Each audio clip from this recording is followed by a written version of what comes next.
There was plenty of razzle and dazzle at this morning's opening. Both Public Works Minister Laurie Brereton and Federal Transport Minister Peter Morris were on hand to see what Mr Brereton describes as one of the worst bottlenecks in New South Wales removed. There's no doubt that this will not only eliminate a great bottleneck, but it will also make for much safer travelling conditions for all the mums and dads and kids going away on their Easter holiday break. And heavens only knows, anyone who's got the chance would certainly come north for the holidays. A plaque was unveiled commemorating the project, which has cost about $26 million. And then both ministers took to an FJ motorcade to christen the new bridge.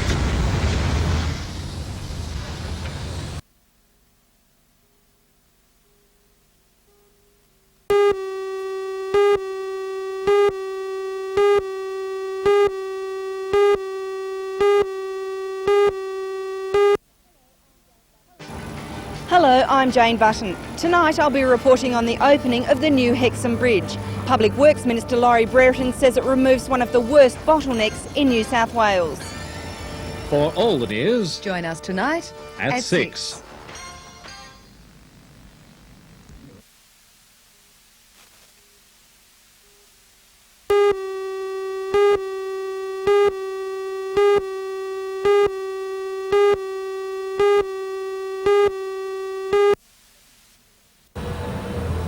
Year-old Paul Andrew Kerr of Maitland Road, Hexham, died yesterday morning in an accident on the Pacific Highway near the Smart Street intersection.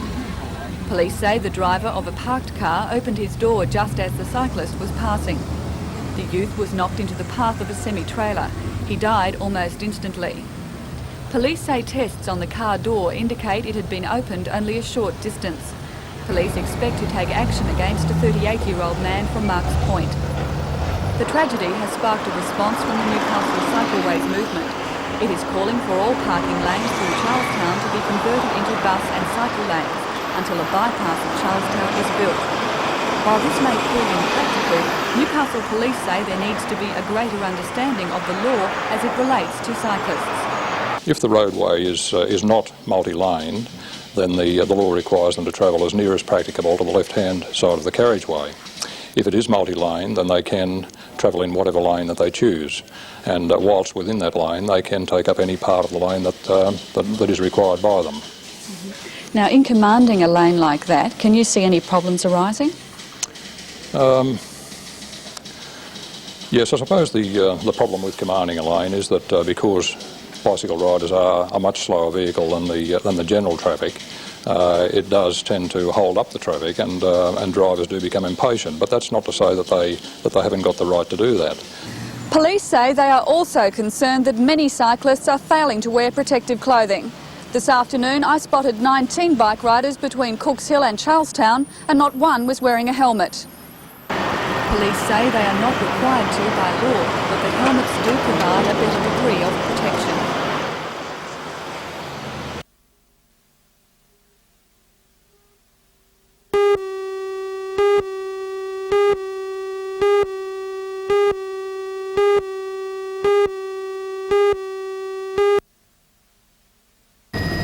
Late this afternoon, cars were starting to move through the bottleneck at Swansea, but it was at a snail's pace. Some motorists reported that the usual 2-hour trip from Sydney to Newcastle was doubled because of the delays at the narrow opening bridge. At Hexham, it seems yesterday's opening of the $27 million bridge has helped to ease the problem, but there were reports this morning that traffic was at a standstill.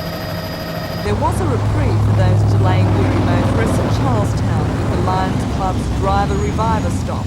The scheme is to encourage people to stop and take a break for a drink and a snack before continuing their journey. Well, we firmly believe that a lot of accidents are caused by driver fatigue. Now, if we're 2.5 to 2 hours out of Sydney, and so people coming up, heading north, they haven't had a chance to have a break, they might have just jumped straight into their car, grabbed the kids and gone off, and the kids are getting stroppy and so forth, and here's a good chance for them to stop, have a break, the kids can play here, that we can give them a cup of tea, coffee to revive them. Police are advising people to take it easy on the roads this Easter break.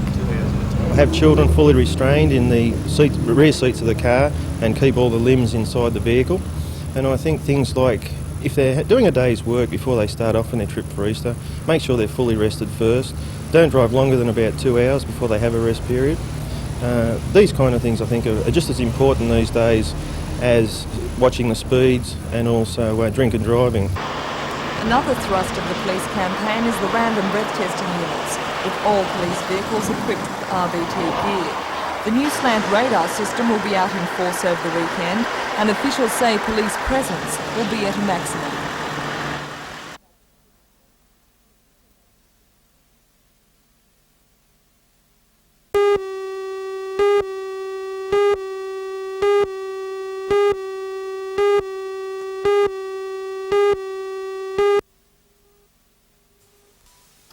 The world-class footrace took a prominent role in Newcastle and the Central Coast when Paul Singleton won the event in 1984.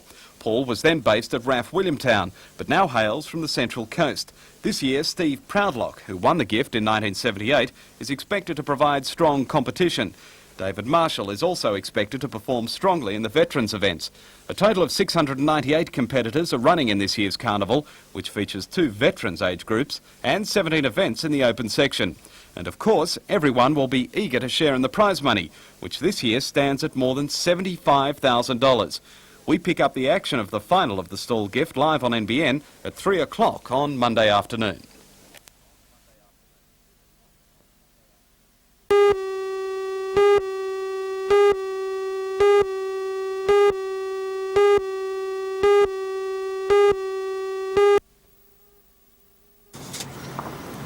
Play finally got underway at 12:30 under threatening skies, but the afternoon turned out to be nice. One of the feature matches in the second round was the clash of Victoria's Commonwealth Games silver medalist John Snell and Newcastle's World Bowls rep Barry Salter. Moments ago we had 3-game winners in Section 1. It was Terry McCabe of Charlestown with 3 games plus 28, and in Section 2 where former Australian champion of state champions Darby Ross had won his 3 games with a plus of 17. In Section 3, Terry Harmer was leading Sam Lagusa 22-18, with Harmer to lead that section with a win. In Section 4, 4-times winner Bobby King of Bomaderry was locked 16-all with Rex Johnson of Belrose. King will be a 3-games winner if successful. The tournament continues with 2 more rounds tomorrow, with the semi-finals and final to be played on Monday.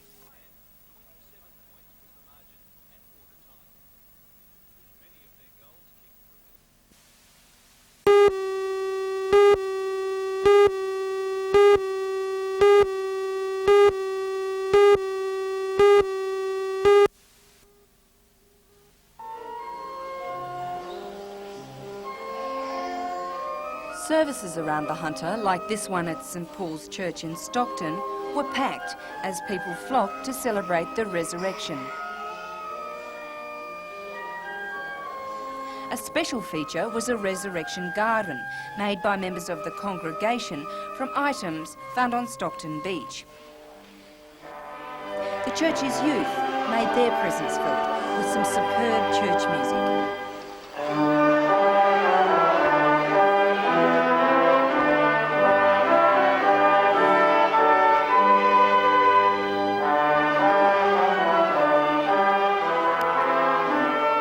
Easter is also a time for children and, of course, the Easter Bunny.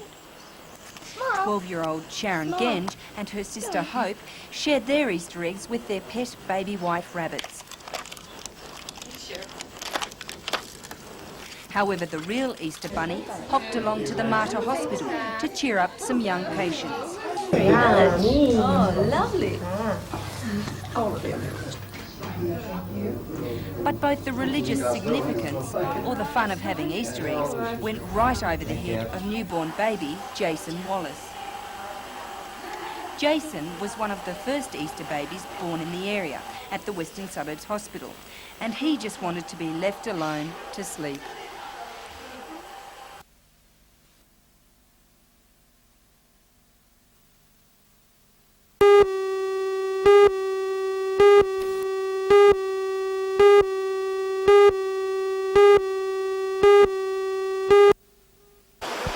The 6-metre fiberglass half-cabin boat was still smouldering when it was brought ashore at Shoal Bay last night. The charred vessel, which acted as a funeral pier, still had the body of the man inside. Police say the boat was so badly damaged that it barely made the journey back to Shoal Bay. According to witnesses, the boat exploded and burst into flames off Big Island, 5 kilometres from Shoal Bay, at about 4:15 yesterday afternoon. At first it was feared there were more people on board, and a search began. The trawler Pop's Last was one of the first vessels on the scene. It was drifted into shore a bit, so we just had a look around, but we couldn't see anything. Do you think anyone could have survived that? Well, it's hard to say, but I wouldn't like to be on board. The search was abandoned late in the afternoon. Police believe the dead man was from Tea Gardens, and he committed suicide by setting fire to his boat after an argument with his wife.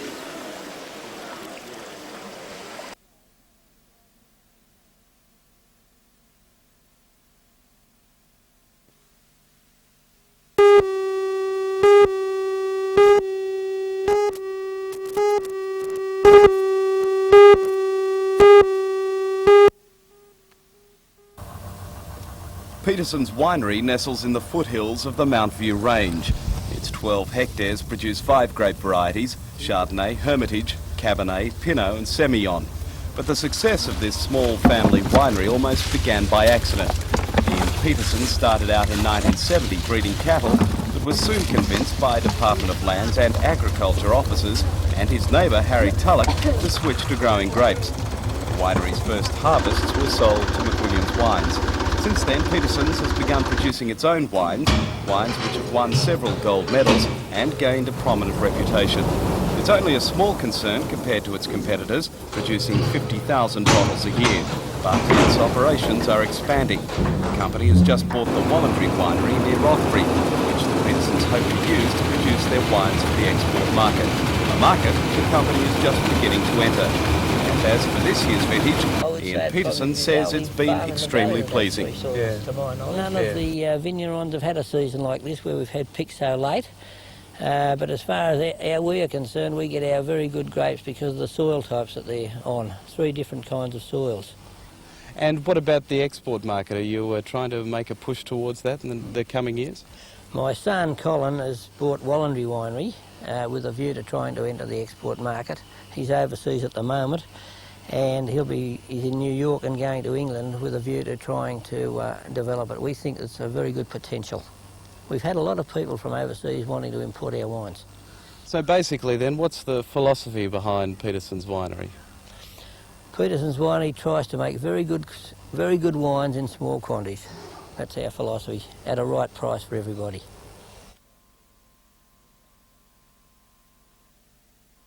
In small quantities.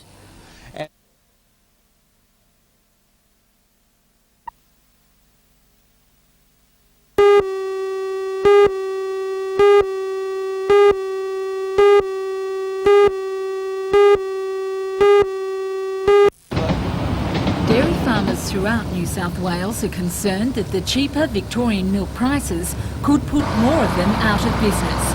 In the last 12 months, 5% of Hunter Valley dairy farmers have already been forced out of the market. This region alone produces 20% of the state's fresh milk supplies, totalling 85 million litres a year. In comparison, Victoria, under less controlled industry regulations, produces about 3.5 billion litres every year. Local dairy farmers say they're angry over the Victorian invasion, which will be the main issue when they meet with Primary Industry Minister John Kerrin later today.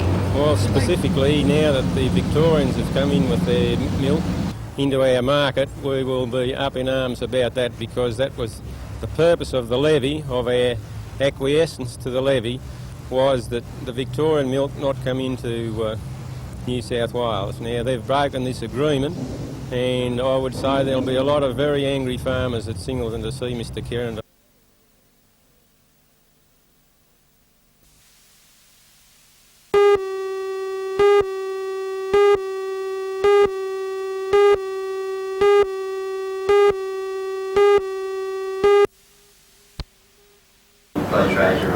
Last night's council meeting adopted the recommendation allocating $2.2 million of reserve funding to provide council's share of the multi-purpose centre at Spears Point. But it was not without opposition, especially from former ALP Alderman Sue Brown, who last night broke away from the Labor faction. Alderman Brown says Council's handling of the multipurpose centre was the last straw that forced his resignation. I think the whole project has been handled without any thought to what it's going to ultimately cost the ratepayer. Well, how much is it going to cost? $2.218 million. And where's that money coming from? It's coming from various reserves of council. There's one of the reserves is for reinvestment in assets. The other reserve is replacement of plant. Alderman Brown says the taxpayers' money should remain in both reserves and be used to benefit community projects needing urgent attention, such as the upgrading of the area's caravan parks. Now an independent alderman, he says he's confident that he will be re-elected in September and believes that the majority vote once enjoyed by the ALP faction will now be replaced with the independents holding the balance of power. The ALP group will now have to work for its achievements instead of just having the numbers there to bulldoze things through council, and it's just a case of keeping the whole proceedings honest.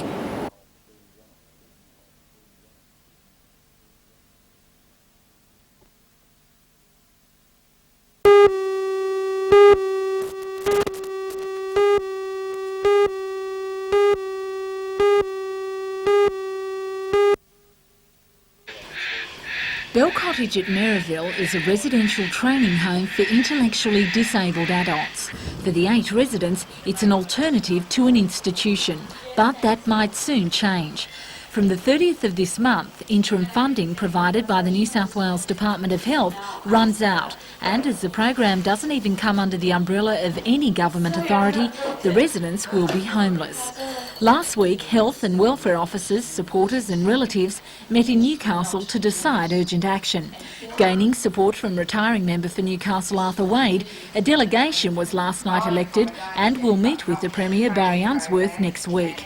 Mr Wade says after talks with the Premier, he's confident that the future looks bright for Bell Cottage and its occupants. How confident are you that you will seek some sort of funding? Well, I think the responsibility, although not accepted by the government, will be, because if we're going to get 8 patients or 8 inmates taken out of the system and put into an institution, that's going to be cost-bearing on the part of the government.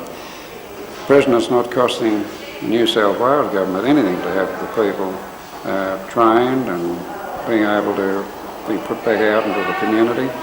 And I think I've got that message through to the Premier that every bit of help that he can give will save him a lot more of people keeping out of institutions.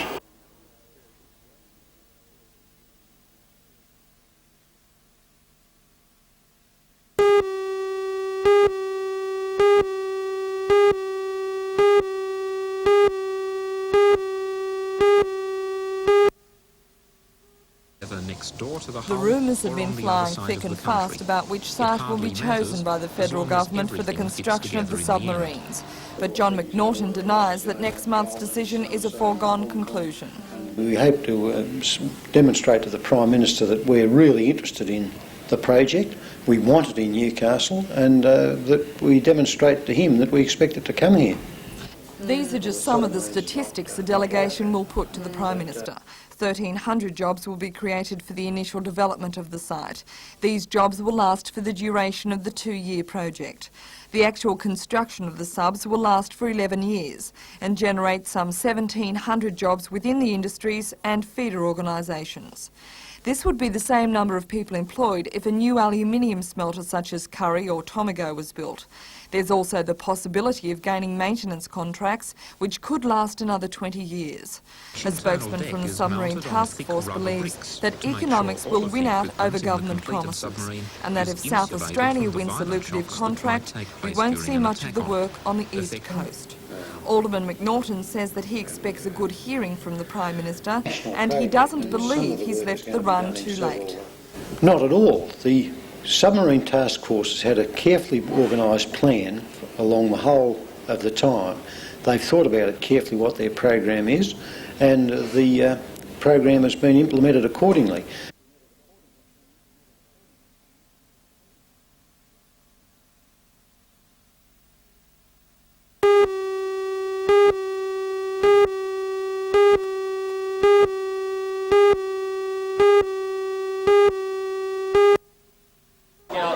The two divisions of the Newcastle Rugby Union competition includes 55 teams, 19 clubs and more than 1,000 players. This year, sponsorship has once again been found in SCG Credit Union to the tune of $34,000. At last night's launch into the season, cheques were handed over to both the NRU and the Referees Association. And it was also a big night for the Northern New South Wales Soccer Federation, continuing their sponsorship of $22,000 for both last year and the 1987 competition. Tuies are putting their money and support behind the approaching soccer season. Coca-Cola has also joined in by announcing their financial backing behind the junior players, and in particular the new Junior Super League. It's a coaching program which President of the Northern New South Wales Soccer Federation, David Williams, says will help the region's up-and-coming soccer stars. Well, firstly, it's not unique, but it is new to Northern New South Wales, and it does give the talented players somewhere to look forward to going in their adult years. They've come up from under 13s, 14s to under 16s, and hopefully stay with the same club right through to their senior football. So, in fact, it's special attention to the cream of the crop. It is special attention, and it's something that this state has needed for the last couple of years because we are falling behind the other states in our skills.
Bruce, what did you see when you went over to the creek this morning? Well, I thought there was a dummy, and then I told him to come over, and he said he thought it was a dummy too, and then his sister came over and she screamed, and then we got Robert, his brother. And you realised then that it was a dead woman. What condition was she in? What did she look like? It looks like she had a throat cut and been stabbed a couple of times. Now, you must have felt horrible then, did you? Yeah. And you realised what it was, and then you called the police? Yeah. I didn't call the police. The safety house's mother did, and their sons went down to tell the police. It's okay, Dave.